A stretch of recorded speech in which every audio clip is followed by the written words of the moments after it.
Cinema piracy పైన cyber crime పోలీసులు case నమోదు చేసి దాదాపు 5 నెలల నుంచి కూడా ఇన్వెస్టిగేషన్ చేసి గతంలో కొంతమందిని అరెస్ట్ చేసి రిమాండ్ తరలించారు. అయితే ఈ కేసులో ఐబొమ్మకు సంబంధించిన కీలక నిందితుడు ఇమ్మిడి రవిని అరెస్ట్ చేసి రిమాండ్‌కి తరలించారు. ఈ కేసుకు సంబంధించి మొదటి నుంచి కూడా దగ్గరుండి ఫాలో చేస్తూ పోలీసులకు సవాల్ విసిరిన తర్వాత చాలా సీరియస్‌గా తీసుకొని అతన్ని అరెస్ట్ చేయడం జరిగింది. ప్రస్తుతం మనతో పాటు హైదరాబాద్ సైబర్ క్రైమ్ డీసీపీ కవిత ఉన్నారు. ఒకసారి మాట్లాడదాం.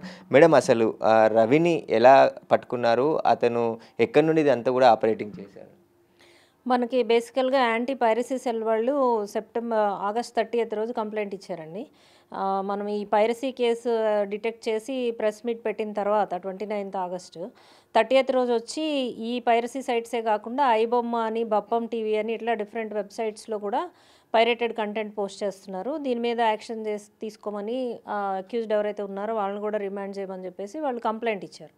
దాని మీద మనం కేసు బుక్ చేసి ఇన్వెస్టిగేట్ చేయడం జరిగింది.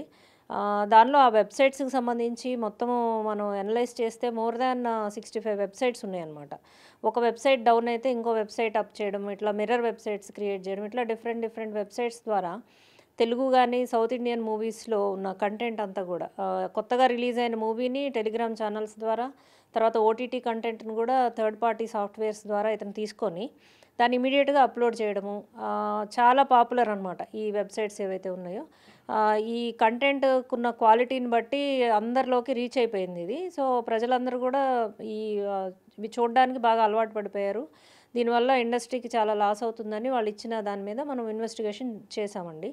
చేసినప్పుడు ఆ వెబ్‌సైట్స్ మొత్తం అంతా టెక్నికల్‌గా అనలైజ్ చేసి మా టీమ్ అంతా కూడా డే అండ్ నైట్ ఎవరైతే రిజిస్ట్రీ ఉన్నారో, తర్వాత నోడల్ ఎవరున్నారో, ఆ వెబ్‌సైట్ హోస్టింగ్ ఏజెన్సీ ఎవరున్నారో, తర్వాత పేమెంట్ ఎవరి ద్వారా జరిగిందో ఇవన్నీ కూడా అనాలిసిస్ చేయడం జరిగింది.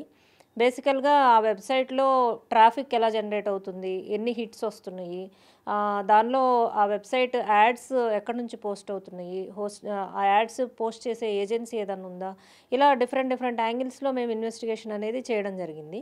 ఇవన్నీ చేసి అంతా కూడా కన్సాలిడేట్ చేసినప్పుడు మనకి ఈఆర్ ఇన్ఫోటెక్ అనే కంపెనీ అనేది రెస్పాన్సిబుల్ అనేది మనము అనలైజ్ చేయడం జరిగింది. దీని వెనక ఎవరున్నారని చూస్తే మనకి ఇమండి రవి అనే అతను వెలుగులోకొచ్చాడు. సో, ఇతని యొక్క bank accounts, transactions, pan cards అన్నీ కూడా ఇన్వెస్టిగేషన్‌లో వెరిఫై చేశాము. చేసినప్పుడు ఫేక్ ఐడీస్ తోటి, అంటే ఇతని పిక్చరు వేరే అతని పేరుతోటి కొన్ని డ్రైవింగ్ లైసెన్స్‌లు, పాన్ కార్డ్స్ తీసుకోవడము, అకౌంట్స్ ఓపెన్ చేయడము, అకౌంట్స్ ట్రాన్సాక్షన్స్ చూస్తే క్రోర్స్‌లో ఉందన్నమాట. సో, పర్ మంత్ కూడా 10-15 లాక్స్ అమౌంట్ ఇతని అకౌంట్స్‌లో క్రెడిట్ కావడము, ఇతని ట్రావెల్ హిస్టరీ చూస్తే 2 మంత్స్‌కి యూరోప్‌లో డిఫరెంట్ కంట్రీస్‌కి తిరగడము, ఇవన్నీ కూడా ఐడెంటిఫై చేసి ఇతనే మెయిన్ అక్యూజ్డ్ ఉంటాడు అనేది మేము కన్క్లూజన్‌కి రావడం జరిగింది. ఎందుకంటే ఇతని కన్నా ముందు మేము ఇంకా ఇద్దరిని తీసుకొచ్చాం. యాక్చువల్‌గా వెబ్‌సైట్ క్రియేట్ చేసినటువంటి డీటెయిల్స్ ఆధారంగా ఇద్దరిని పట్టుకొచ్చి వాళ్ళని కూడా రిమాండ్ చేయడం జరిగింది. అయితే వాళ్ళకింత కీ రోలు మాకు కనపడలేదు. సో, మెయిన్ అక్యూజ్డ్ ఎవరు అనే దాని మీద చేసినప్పుడు ఇతను మనకి దొరికాడు ఫైనల్‌గా.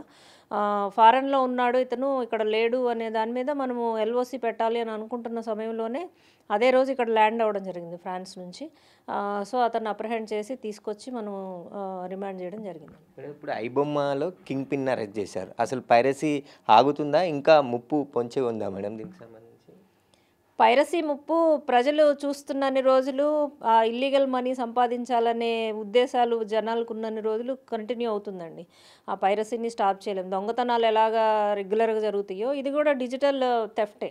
పైరసీ ఈజ్ నథింగ్ బట్ ఇది కూడా ఒక వన్ వే ఆఫ్ థెఫ్టే కదా! కంటెంట్ వాళ్ళది కాదు. వాళ్ళు దాన్ని ఎన్‌కాష్ చేసుకుంటున్నారు. సో, ఇల్లీగల్ మీన్స్‌లో దాన్ని సోర్స్ చేసుకొని దాన్ని అప్‌లోడ్ చేస్తున్నారు. సో, ప్రజల్లో మార్పు రానంత వరకు, ఇట్లా ఫ్రాడ్యులెంట్ మనీ సంపాదించాలనే దురాశ చావనంత వరకు కూడా ఇది కంటిన్యూ అవుతుంది. అదే టైంలో ప్యారలల్‌గా పోలీసు అట్లాగే ఇన్వెస్టిగేషన్ ఏజెన్సీస్ కూడా ఇన్వెస్టిగేషన్ కంటిన్యూ చేసి ఎప్పటికప్పుడు దీన్ని కట్టేలు చేయడానికి మా ప్రయత్నం అయితే కొనసాగుతుంది. అంటే మేడం, సినిమా ఇండస్ట్రీకి మీరిచ్చిన సూచనలేంటి? పైరసీ కాకుండా వాళ్ళు తీసుకోవాల్సిన జాగ్రత్తలేంటి? పోలీస్ పరంగా ఎలాంటి సూచనలు వాళ్ళకి చేశారు? మనము ఇంతకుముందు ఆగస్టులో పెట్టిన ప్రెస్ మీట్‌లో కూడా చాలా సూచనలు చేయడం జరిగింది. ఎస్పెషల్లీ డిజిటల్ సర్వీస్ ప్రొవైడర్స్ ఎవరైతే ఉన్నారో cube and UFO and all other groups కూడా వాళ్ళు ఎలాంటి ప్రికాషన్స్ తీసుకోవాలి, వాళ్ళ సిస్టమ్స్ని ఎలా అప్గ్రేడ్ చేసుకోవాలి, ఓఎస్ని ఎలాగా లేటెస్ట్ది వాడాలి, ఫైర్ వాల్స్, ఇవన్నీ కూడా కొన్ని ప్రికాషన్స్ వాళ్ళకి చెప్పడమే కాకుండా 24/7 వాళ్ళకు ఒక టీం ఉండాలి. ఎవరంటే ఏదన్నా హ్యాకింగ్ కానీ ఎలాంటి అటెంప్ట్ ఉన్నా కానీ ఇమీడియట్గా దాన్ని డిటెక్ట్ చేసి కౌంటర్ చేసే టీం అనేది ఉండాలి అనేసి వాళ్ళకి సజెస్ట్ చేశాము. వాళ్ళు ఆల్రెడీ కూడా ఒక యాంటీ పైరసీ సెల్ ఉంది, ఒక 6 ఇయర్స్ నుంచి ఉందని మనం మార్నింగ్ కూడా విన్నాము. యాంటీ పైరసీ సెల్ వాళ్ళే మనకి యాక్చువల్లీ కంప్లైంట్ కూడా ఇచ్చారు. ఆ సెల్ కూడా చాలా యాక్టివ్గా పనిచేస్తుంది, వాళ్ళది ఫోరెన్సిక్ ఎనాలిసిస్ ఇవన్నీ కూడా చేస్తున్నారు.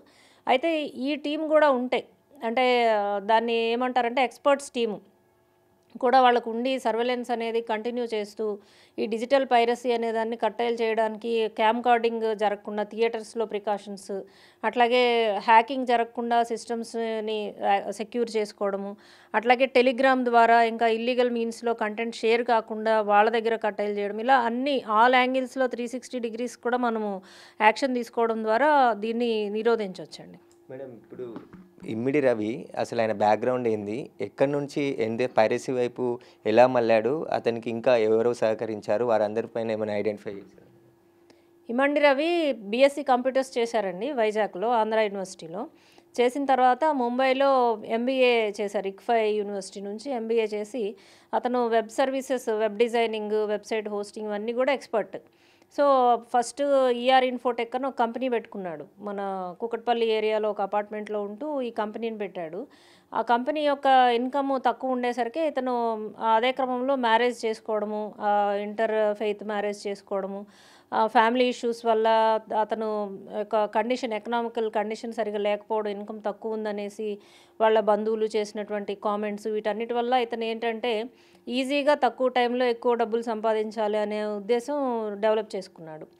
ఈ క్రమంలో వైఫ్తో డివోర్స్ అయిపోయినాయి, ఎలా మనీ ఎర్న్ చేయాలనేది ఆలోచిస్తున్నప్పుడు ఇతనికి ఈఆర్ ఇన్ఫోటెక్ని టెంపరీగా హోల్డ్ చేసి ఈ పైరసీ వైపుకు దృష్టి మళ్లించాడు. దీనిలో అయితే మనకి తక్కువ టైంలో ఎక్కువ మనీ పొందొచ్చు అనే ఉద్దేశంతో ఈ వెబ్సైట్ డిజైనింగ్ అనేది, పైరసీ వెబ్సైట్ అనేది డిజైన్ చేసి దీన్ని హోస్ట్ చేశాడనమాట.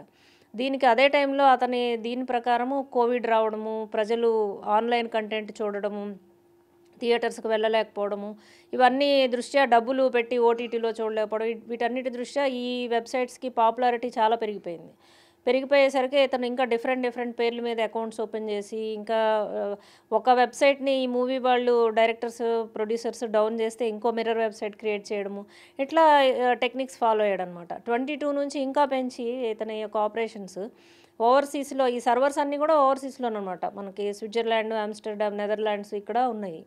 సో ఈ సర్వర్స్ని అక్కడ నుంచి యూస్ చేసుకొని ఎక్కడ క్లూ రాకుండా, ఎవరు పట్టుకోకుండా అకౌంట్స్ కానీ అన్నీ కూడా ఆపరేషన్ చేయడం, ఇదంతా చేస్తున్నాడండి.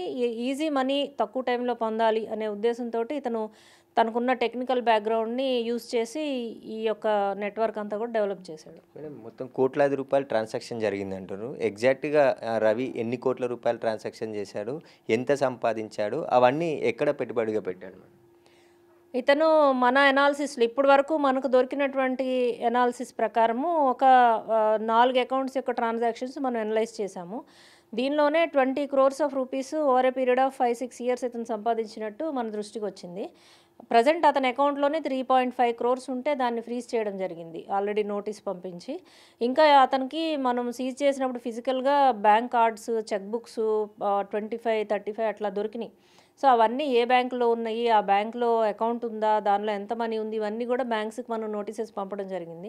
ఇవన్నీ వచ్చి మనీ ట్రయల్ అనాలిసిస్ అంతా చేస్తే వాల్యూమ్ ఆఫ్ ట్రాన్సాక్షన్ ఎంత, ఇతను ఎంత ఎర్న్ చేశారు అనేది మనకు తెలుస్తుందండి.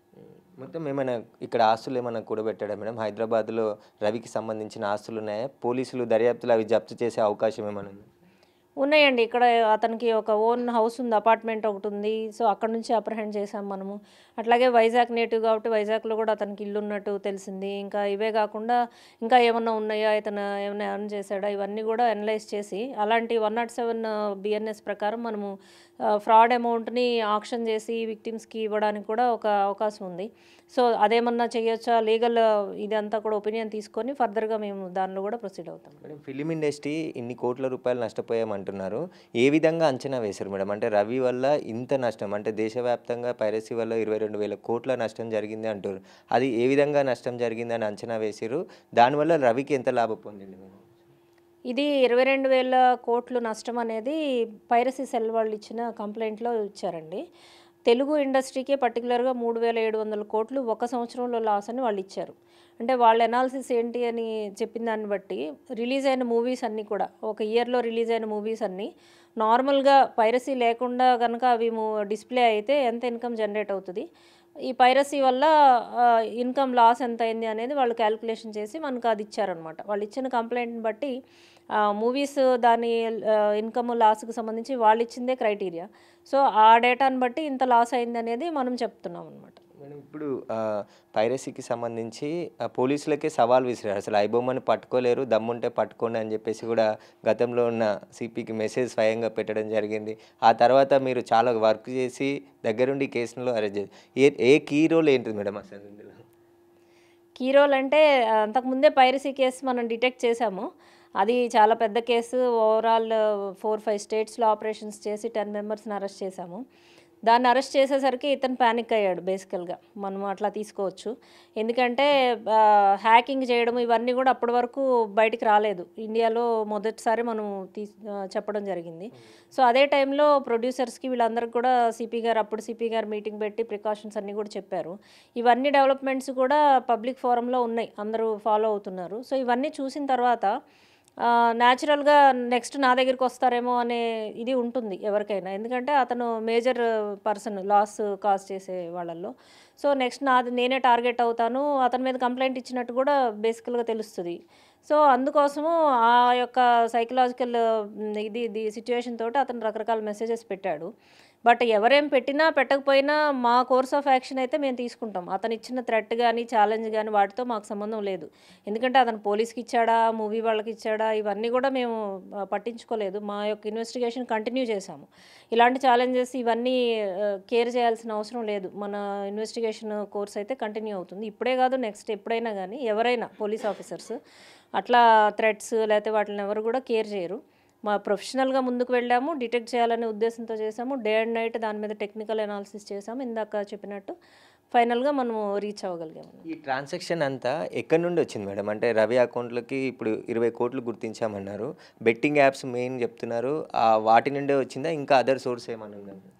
నేను పర్సనల్‌గా అతనితో మాట్లాడినప్పుడు ఇంట్రాగేషన్ చేసినప్పుడు నీకెక్కడి నుంచి ఇన్‌కమ్ అంతా సోర్స్ అవుతుంది అని అడిగినప్పుడు వెబ్‌సైట్‌లో ఫ్రీగా మూవీ చూస్తున్నప్పుడు ఇన్‌కమ్ నీకెలా వస్తది అని క్వెషన్ చేసినప్పుడు మనకు అతను చెప్పిన రిప్లై ఏంటి అనంటే ఏదైనా ఇప్పుడు టీవీలో సీరియల్ వస్తుంటే మధ్యలో యాడ్స్ వస్తాయి. సో, ఆ యాడ్స్ వల్ల ఆ ఛానల్ వాళ్ళకి ఇన్‌కమ్ వస్తది. అట్లాగే ఈ వెబ్‌సైట్ ఎవరైతే హోస్ట్ చేశారో, ఎవరైతే రన్ చేస్తున్నారో అడ్మిన్ కొన్ని యాడ్స్ డిస్‌ప్లే చేయడం ద్వారా దాని నుంచి జనరేట్ అయ్యే ఇన్‌కమ్ ఇతనికొస్తుంది వెబ్‌సైట్ అడ్మిన్‌కి. అట్లా ఇతని వెబ్‌సైట్‌లో ఐబొమ్మ అండ్ బప్పమ్మ టీవీ దానిలో బెట్టింగ్, గేమింగ్ యాడ్స్ డిస్‌ప్లే చేయడం ద్వారా జనరేట్ అయిన ఇన్‌కమ్ ఇతనికి ఇన్‌కమ్ అనమాట. గేమింగ్, బెట్టింగ్ ఆర్గనైజర్స్ ఎవరైతే ఉన్నారో వాళ్ళే ఇతని పార్ట్నర్స్. ఎవరు నీ పార్ట్నర్స్ అనంటే ఇండియాలో ఎవరు లేరు వాళ్ళందరూ ఓవర్‌సీస్‌లో ఉన్నారు. వాళ్ళే నా పార్ట్నర్స్ అని చెప్తున్నాడు. బేసికల్‌గా ఇండైరెక్ట్‌గా ఏంటంటే బెట్టింగ్ అండ్ గేమింగ్ ఆర్గనైజర్స్.